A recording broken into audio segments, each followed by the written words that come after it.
네, 1시 9분 막 됐습니다. 전문성과 현장성이 살아있는 고품격 하이 퀄리티 범죄 수사 토크를 지향하는 시간. 아는 경찰은 매주 수요일 2부 이 시간에 있습니다. 오늘도 배상훈 전 서울경찰청 범죄심리분석관 나오셨습니다. 어서 오십시오. 안녕하세요. 네, 그리고 김은배 전 서울경찰청 국제범죄수사팀장 자리하셨습니다. 안녕하십니까? 안녕하십니까? 예. 요즘은 사람들 만나도 악수하기도 좀 쉽지 않고요. 예, 또 마스크도 어디 밖에 나갈 때는 뭐 해야 된다 뭐 이런 얘기들 하곤 합니다. 이럴 때 그 민생을 담당하는 경찰전이 현장에서 상당히 좀 힘들지 않을까 싶기도 하고요. 요즘 같은 때 경찰관들 어떻게 지낸다고 해요? 지금 일선서를 제가 확인해 보니까 네. 공문이 내렸습니다. 일선의 그 대민 관계하는 지구대라든가 파출소 민원부서에는 마스크를 확실하게 하고 현장 나갈 때 장갑도 끼고, 그러니까 마스크 끼는 건 자기도 보호를 하지만 상대방 민원들을 보호하기 위해서 마스크를 꼭 써야 됩니다. 예. 근데 뭐 저희 같이 과학수사나 수사 파트 사람들은 오히려 더 저희들은 완전히 방진복에 마스크까지 하고 현장에 들어가서 증거를 취득하는. 영화 같은 거 봐도 현장 조사할 때는 다 마스크 쓰고 하시잖아요. 예. 굉장히 힘듭니다. 왜냐하면 그게 뭐 1, 20분 하는 것이 아니라 현장 들어가서 증거 취득할 때는 2시간, 3시간. 근데 이게 습기가 꽉 차갖고요. 호흡하기 힘들 때도 있고 여름에는 거의 뭐 죽음이죠. 그냥. 그거에 숙달된 과수대원들 같은 경우나 저희들 같이 들어가는 사람들이나 그 사람들은 익숙해져 있는 상태지만은 일반 그냥 민원에 들어가고 있는 분들은 사실 힘드시죠, 많이. 근데 어쩔 수 없이 이거는 국가적으로 있는 재난이니까 뭐 이렇게 어쩔 수 없는 상황 같습니다. 예. 뭐 관계국이라든가 아니면은 뭐 방역 쪽에 계시는 분들 상당히 좀 힘들고, 지금 의료기관에서 활동하시는 분들, 또 보건소에 계시는 분들 지금 엄청나게 노동 강도 힘들다고 지금 말씀하시는 것 같고, 그럼에도 불구하고 아마 참 애써 주시는데 경찰들도 최근에 지금 많이 좀 힘드실 것 같아요. 일이 더 많아질 수밖에 없는 상황 아니겠습니까? 아무래도 이 질병이 좀 전국적으로 퍼지지 않았지만 우리나라는 사실은 뭐 지금 18번째 환자가 나왔다 하더라고요. 근데 중국처럼 뭐 사실상 뭐 2만 명이 넘고 뭐 490명 정도 사망한 정도 아닌다 하더라도 그 시민들이 불안이 가중되니까 경찰에서 혹시 또 국내로 들어온 외국인들 또 우한에서 온 사람뿐만 아니고 내국인들도 소재를 좀 파악해달라 그러면 즉시 가서 해야 되니까 아무래도 업무가 일선 치안도 있지만 요 코로나 바이러스 때문에 질병 때문에 많이 업무가 가중되어 있는 건 사실이죠. 뭐 비상 상황은 아니라 하더라도 가포나 그러는 아니라 하더라도 평소와 같은 형태의 뭐 이른바 이제 정기적인 휴가라든가 이런 것을 쓰기가 사실 눈치가 보이죠. 아무래도 국민들이 고생하시는데 경찰들이 이렇게 쉴 수는 없는 상황이니까 참 그런 애로사항은 있습니다. 이런 상황에서 이 틈을 타서 개인의 이익을 추구하거나 또 범죄를 저지르는 사건들도 늘어나고 있다고 해서 좀 짚어볼까 합니다. 음식점에서 행패를 부리다가 체포가 된 20대 남성이 있었는데 체포 과정에서 지구대에서 이 남성이 내가 신종 코로나 바이러스에 감염됐다 이러면서 꾀병을 부려서 난리가 난 일이 있었다고 하는데, 배상훈 프로파일러께서 이거 어떤 일이었는지 좀 알려주세요. 아마 이게 마포경찰서 관할인 것 같습니다. 서울 마포경찰서 관할에서 그러니 2일 날 벌어진 것 같은데요. 아마 이 사람이 평소에도 이제 음식점에서 이런 행패를 부렸던 사람 같습니다. 그래서 이제 신고가 되고 뭐 내용은 그렇습니다. 음식점에서 이제 뭐 아마도 이제 뭐 담배를 피우겠다 그러고 이제 종업원을 폭행하러 이런 상황 때문에 출동을 해서 체포를 해 왔나 봅니다. 온 상태에서 수갑을 채운 상태에서 이제 지구대로 왔는데 거기서 이제 이런 얘기를 한 것 같습니다. 그러니까 얘기를 하니까 이제 거기서 이제 지구대원들은 깜짝 놀라죠. 그런 상태에서 빨리 보건소에 이거 119 구급대원들 같이 이 상황을 확인하는, 말하자면 문진을 해야 되지 않습니까?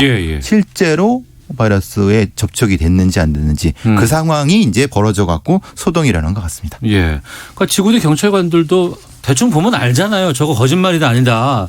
하지만 또 그렇게 얘기를 했는데 그거를 거짓말이라고 그냥 관리 안 하고 무마시키고 그냥 넘어갈 수도 없는 상황이고. 그렇습니다. 이 상황이 현재 이제 뭐 그 음식점에서 폭행 난동 부린다고 그래가 신고가 들어오니까 현장에 가서 미란다 원칙을 고지하고 그분이 이제 극렬히 저항하니까는 처갑을 채워서 현행범으로 체포를 했어요.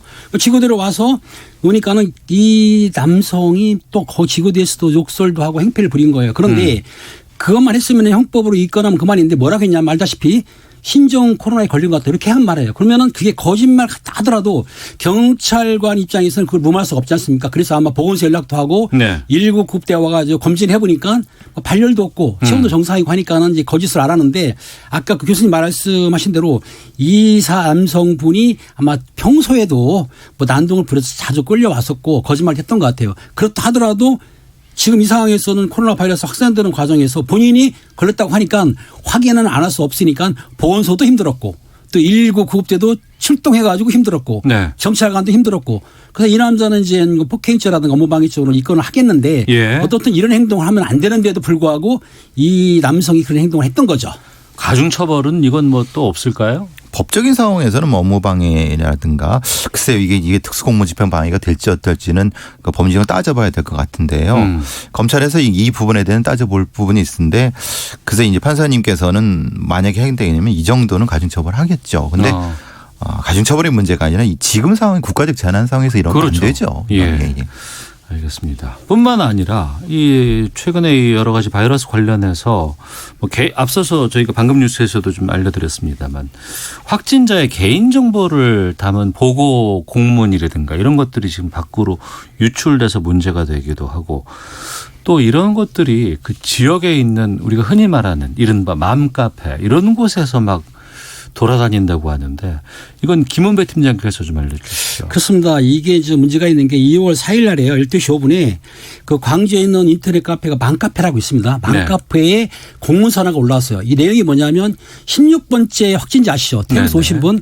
그분의 그 확진 내용을 그 공문서를 만들어 놓은 내용이 뭐였냐면 거기 보면은 정확히 올렸어요. 신종 코로나 바이러스 확진 환자 발생 보고. 제목이 그렇습니다. 그리고 그게 보건행정과 감염관리팀이라고 딱 써 있고 그다음에 광진구에서 작성한 문건처럼 서식이 돼 있었어요. 그런데 그 내용을 보게 되면 알다시피 그 환자의 가족 개인 정보라든지 나이 성별 가족 뭐 학교 다니는 거 이런 문제가 다 올라 있었어요. 물론 익명 처리를 했습니다. 그러니까 일반인들이 보기 힘든 공문서를 누군가가 실제적으로 공문서에서 만들었던 거를 캡처를 했다든지 아니면 누출을 한 거죠. 그 내용을 맘카페에 올려놓기 때문에 이게 문제가 됐던 거죠. 그럼 그건 가짜예요? 아니면 조작된 겁니까? 아니면 실제 그 공문입니까? 내용상으로나 공문서 형식을 봤을 때 뭐 진짜라고 판단된다고 보여지고요. 그래서 지금 찾고 있는 것은 이 공문서를 작성한 사람부터 시작해서 유통 과정에 있는 사람들을 다 경찰이 확인하고 있는 상황이라고 합니다. 근데 이거는 아마 핸드폰 카메라로 찍은 것 같습니다. 그 내용 자체가 그냥 뭐 출력해서 나온 것은 아니라 그러니까 그래서 디지털 포렌식을 해보는 거죠. 관련된 사람들의 그 카메라에 있는 안에 있는 그 장치에 저장 장치를 확인해 보면은 분명히 흔적이 남았을 수 있을 것 같습니다. 그 이제 그 정보 유출에 대한 처벌을 받아야 될 것 같고 이걸 또 조작해서 가짜 뉴스를 퍼뜨린 사람도 이번에 꽤 많이 지금 적발됐다고 들었습니다. 20대 남성이 창원에서 확진자가 발생했다는 내용의 가짜 뉴스를 퍼뜨렸다고 하는데 이런 것도 처벌을 받아야 되지 않겠어요? 어떻게 보세요?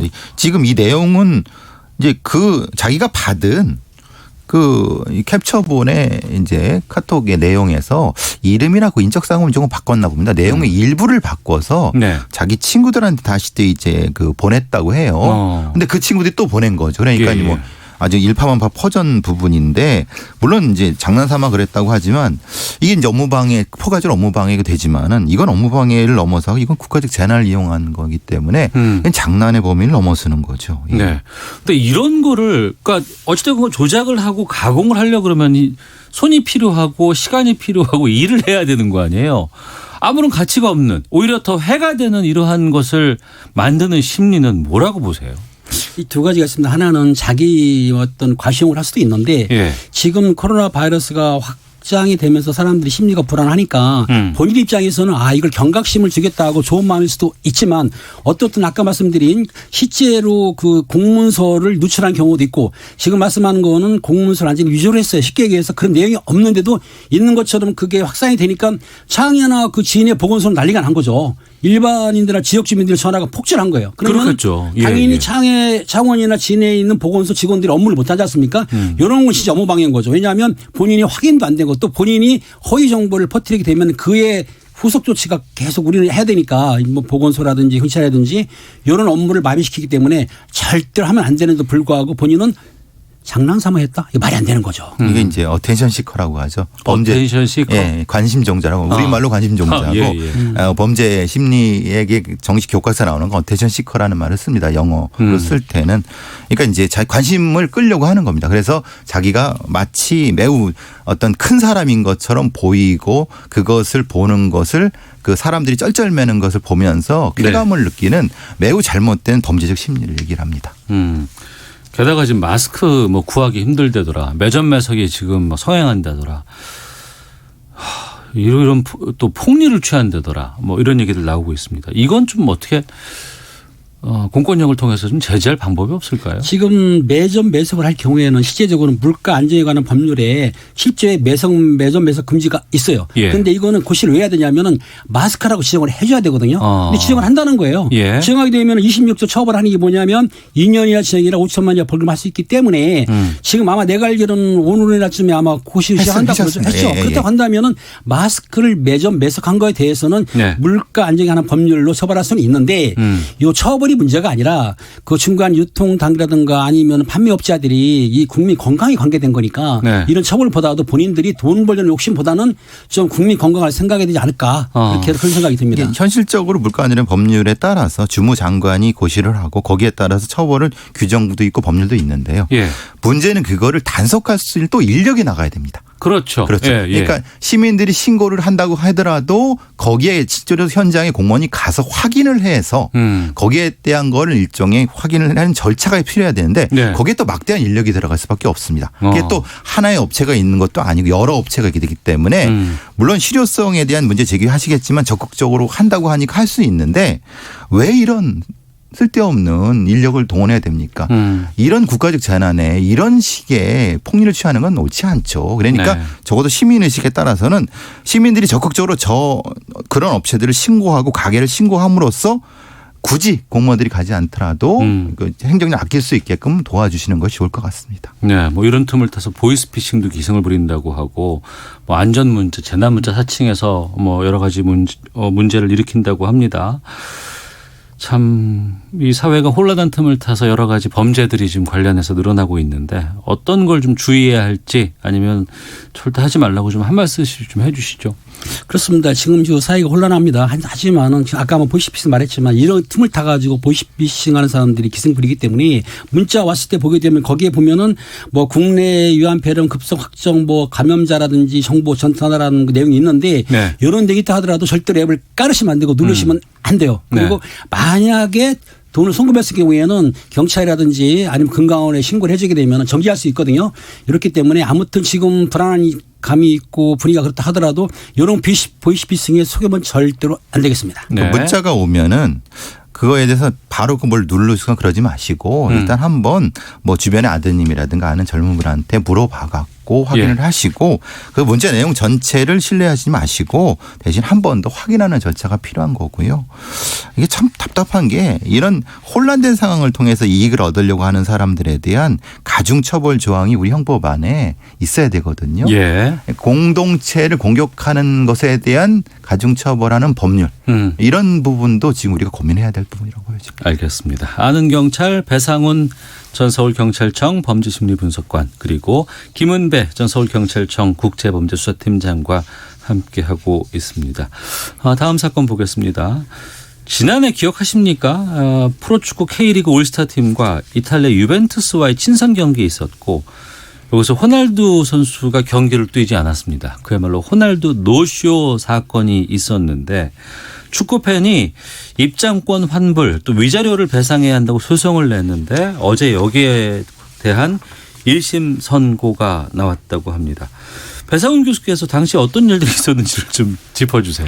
뭐 상당히 뭐 다 기억하실 겁니다. 당시에 이제 유벤투스 팀이 왔는데 호날두는 당연히 뛸 거라고 생각을 했었고 예. 외치기도 했어요. 나오라고. 그렇죠. 예. 그 상대하는 팀도 우리나라 K리그를 대표하는 대표 선수들이 나왔고 그 많은 팬들이 호날두가 벤치에 앉아 있는 걸 보면서도 외치고 근데 호날두는 그걸 아는지 모르는지 오히려 미소만 짓고 있는 상황이었고 나갈 때도 미소만 짓고 있어서 솔직히 그게 무슨 상황인지 우리 시민들이나 국민들이 너무 분노를 해갖고 여기서 관련된 분들이 주최사를 고소한 상황인 겁니다. 네. 그 고소한 상황은 일종은 게 그 입장권 말하자면 거기 그 입장권과 거기에 정신적인 위자료까지를 통해서 하는데 이것이 하나만 된 게 아니라 여러 팬들이 같이 한 것 같습니다. 네. 근데 지금은 하나의 판결이 나온 겁니다. 민사소송 1심으로. 여러 건 가운데 하나가 먼저 나온 거예요. 먼저 나온 겁니다. 예. 예. 법원은 축구 팬들의 손을 들어줬다고 합니다. 그 주최사에 대해서 축구 팬에게 각각 37만 1,000원을 지급하라 이런 판결이 나왔는데 이 판결 결과에 대해서는 어떻게 보시는지 궁금하네요. 1심 판결 선고가 당연한 건데 당시에 그 관중 유미 2명이서 이제 소송을 했는데 네. 그 티켓비 7만 원, 그다음 위자료 100만 원, 수수료 그 1,000원 해가지고 107만 1,000원을까지 소송을 했었는데 네. 1심에서는 그 이제 민사 단독이죠. 52일 단독에서는 판결을 뭐라고 했냐면 티켓비 7만 원 인정을 했어요. 네. 수수료 1,000만 원도 인정을 했습니다. 100만 원? 아니, 1,000원. 아니 수수료 1,000원을 인정했는데 예. 위자료 100만 원 가운데서 30만 원만 인정을 했습니다. 그래서 37만 1,000원을 인정했기 때문에 예. 실제적으로 위자료를 전부를 인정 안 했다 하더라도 30만 원 정도를 인정한 거죠. 그렇다고 한다면은 지금 교수님 말한 대로 다른 사람들도 지금 합동으로 하는 수가 있거든요. 그렇다고 네. 한다면 1심 판결이 만약에 항소상고해가지고 확정이 돼버리면 그 당시에 6만 5천 명 정도의 관중이 왔다고 한다면 많은 분들이 요 근거를 가지고 선고 결과를 소송이 막 일어날 거예요. 그러면 더 베스트는 망하겠죠. 근데 저는 더 아쉬운 거는 예. 우리나라에는 징벌적 손해배상제가 없습니다. 징벌적 손해배상. 만약에 이것을 호날두나 호날두 이주최사 쪽이 알고도 그랬다. 이건 속인 겁니다. 네. 그러니까 속인 거에 대한 징벌적인 손해배상이라는 자체가 없습니다. 그런데 미국 같은 경우는 징벌 손해가 있습니다. 이건 다시는 이런 짓 못하게끔 네. 아주 민사로 본때를 보여주는 형태가 되는 금액도 겁니다. 천문학적 액수가 나와요. 그건 뭐 거의 뭐 상상을 초월하는 액수가 나오거든요. 근데 예. 우리는 한정돼 있습니다.